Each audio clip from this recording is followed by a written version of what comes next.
సునీత భర్త ఉన్నారు మనతో పాటు. ఆ రోజు ఏం జరిగిందండి అసలు? మేము ముగ్గురిని ఒకటేసారి పోలీస్ స్టేషన్ కి తీసుకువేరు అని చెప్తారు. ముగ్గురిని ఒకటేసారి పోలీస్ స్టేషన్ తీసుకెళ్ళి మేడం. మా భార్య అక్కడ బట్టలు ఆరేసింది, తేనికి పోయింది. తేనికి పోతే అక్కడ మా పాత ఇల్లు కూలిపోయింది. అది అక్కడ పెట్టేసారు, కడప కాడ పెట్టేసారు. పెడితే ఇదేమో ఉందని నాకు చెప్పింది. చెప్తే వాళ్ళదేమో చెప్పేసాయి అన్న, వాళ్ళు అప్పటికే ఇంటి పైన ఉండి చూస్తున్నారు. ఎవరు ముట్టుకుంటారో వాళ్ళు పట్టుకున్నారు. అంటే మేము మా భార్య చెప్పడానికి పోతే నువ్వే పెట్టిపోతున్నామని మా భార్యని పట్టుకొని కొడుతుంటే అన్న చెల్లెళ్ళు కొడుతారు. నాయందరు రేణుకా అనే పిల్ల కొడుతారు. ఇద్దరు కొడితే ఎందుకు కొడుతారు బావా అది నేను బావా అంటాను. నేను అంటే ఇట్లా పెట్టిపోతున్నట్టు అంటే పెడితే మరి అప్పుడే పట్టుకోవాలి, ఏళ్ళు ముద్రలు ఉంటాయి, మీరు ముట్టుకోవద్దు కదా కవరు, సార్ వాళ్ళు వచ్చి చూస్తారు కదా అంటాను అన్న. అంటే లేదని ఆ మూట పట్టుకొని వచ్చి కొడుతున్నారు. ఎందుకు కొడుతున్నాను నేను ఓట్ల కల్లా ఇక కొద్దిగా నుల్లిలాగా అయింది. అయితే ఎవరు ఫోన్ చేసేది సార్ వాళ్ళు ఫోన్ చేసి అడుగుతలేరు. ఇక అని వార్డ్ నెంబర్ ఉన్నాడు, ఆయన కూడా చెప్పింది అది ఎందుకు ముట్టుకుని మీరు ముట్టుకోకుండా కుక్కలని తీసుకొస్తుంటాం కదా అది అంటే అని ముట్టుకుని సపోర్ట్ చేస్తలేరు. ఇక నోరు లేపలేరు వాళ్ళు. ఇక పోలీసు వాళ్ళు వచ్చి మళ్ళీ ఆయన నాయందర్ కాలేజీని తీసుకెళ్ళి 9 గంటల దాకా నిలబెట్టి 9 గంటల నుంచి స్టార్ట్ చేసి కొట్టిర్రు. ఫస్ట్ నన్ను కొట్టిర్రు. ఫస్ట్ నాయందర్ అనేట ఆయన పోయి బయట లాగా తీసుకొచ్చిండు, ఎక్కడ తీసుకొచ్చి నాకు కొట్టించారు. బట్టలు ఇప్పేసి నాకేసి కొట్టిర్రు. నా బట్టలు మా భార్యకు సునీతకేసి ఆమె బట్టలన్నీ ఇప్పేసి ఆమె నా లాగు నా అంగేసి ఆమెను బట్టలు కొట్టేశారు మేడం.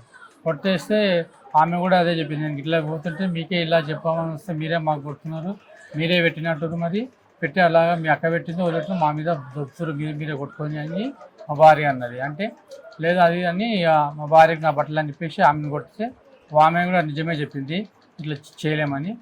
అట్లా అని మా బాబుని తీసుకొని వాయనని కూడా అట్లా బట్టలు పేసి నెక్కరేసి వాయన కూడా అరికాల మీద మోకాల మీద అనగబెట్టి మా బాబుని కొట్టి మా బాబు కూడా చెప్పేసి మా అమ్మ మా డాడీ చేయరు, మా డాడీకి షుగర్ బీపీ ఉంది, ఆయన రూపాయలతో బాగా ఇట్లా చిల్లర పండ్లు దొరికే అలగ పండ్లు దొరికే పోతాడు లేకపోతే ఉంటాడు అని చెప్పేసి చెప్తే ఈయనకుండా మా బాబుని కూడా కొట్టారు మేడం. కొడితే ఈయనకుండా 2 గంటల దాకా మళ్ళీ మా భార్య మళ్ళీ కొడుతూనే ఉన్నారు. ఇక బయట మాకు అర్పీలు ఇస్తుంది, మాకు నెత్తి పని చేయలేదు. ఇక ఆమె పాగలయ్యి కింద పడి పిస్తొచ్చి కింద పడిపోయింది. పడిపోతే ఆ నాయందరు కొట్టి జడిబొమ్మ తెప్పించి మళ్ళీ రుద్దిపించి మా చిన్నతో రుద్దిపించి అదే ఆ కాలు వేసి మళ్ళీ రేపు రండి అంటే సరే అని మళ్ళీ పొద్దుగాల మా తప్పులేదు మనం ఎందుకు ఉండాలని ఆటోలు వేసుకొని పోయినా మేడం. వెళ్ళిపోయినాక పొద్దుగాల మా తారింటికి వెళ్ళిపోయారు మా భార్య, ఆడ ఇట్లా ఉందేమని. ఆడేస్తే ఆడ కూడా ఇట్లే ఉంది, సంసారం గతి లేక ఉంది. ఆడిపోయినాక మళ్ళీ ఇంటి ఆఫీస్ తీసుకొచ్చి పోలీస్ స్టేషన్ తీసుకొచ్చి ఇక్కడ రొమ్ముల పైన మెడల పైన గుద్దిరు, ఇంటికల పట్టి లాగిరి పైకి. ఆ రోజు 11-12 దాకా మళ్ళీ ఆ రోజు నైట్ ఆడనే ఉన్నాం.